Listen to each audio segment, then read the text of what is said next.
High in a tall tree, a tiny bird named Piko peered over the edge of his nest. The sky was wide and blue, but his heart trembled. He wanted to fly, yet fear held him back. One morning, his siblings leapt out, flapping their wings. "Come on, Piko," they chirped. Piko shook his head, claws gripping the nest. His heart raced, but his wings stayed folded. Then, a soft breeze brushed his feathers.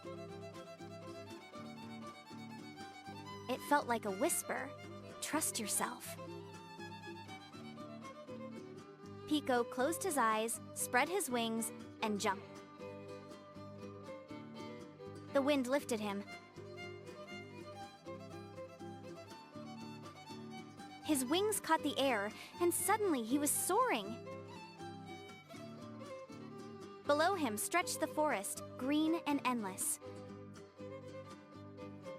Joy bubbled inside him as he sang.